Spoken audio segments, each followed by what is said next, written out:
Hello again, Jarrett with Suncoast Business Technologies, and today I just wanted to talk about the end of life of a few products. What that means is that Microsoft will no longer provide updates, security patching, any support, any of that stuff.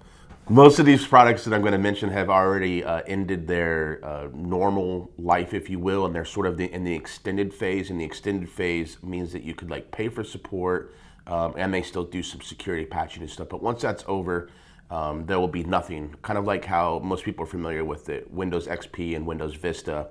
Those two operating systems, their end of life was years ago at this point.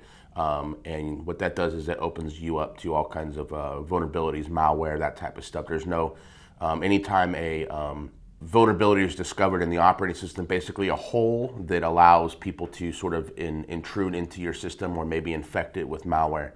That hole is never patched, as you will. It's never closed up. There's never an update released to fix that. Programs will stop working correctly.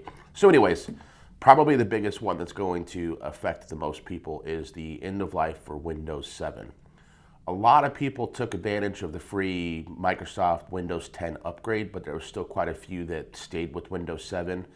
That's probably the one that's going to affect the most people at this point. The end of life date for that is January the 14th of 2020. So we're just a little over a year, being that we're in October right now.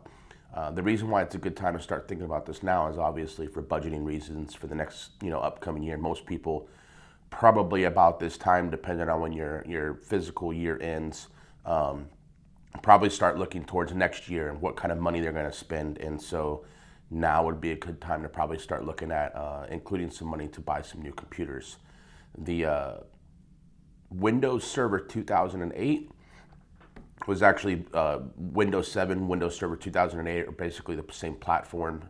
That also ends January the 14th, 2020.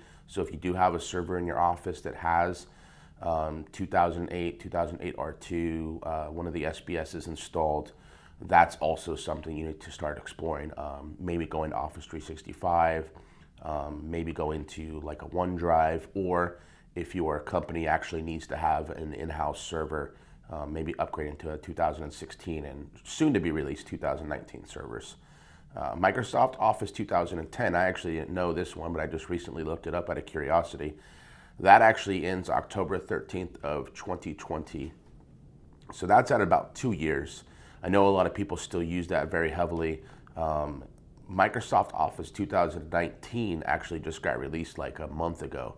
I didn't think it was out yet, and I just looked it up and found out it's actually been out for about a month now.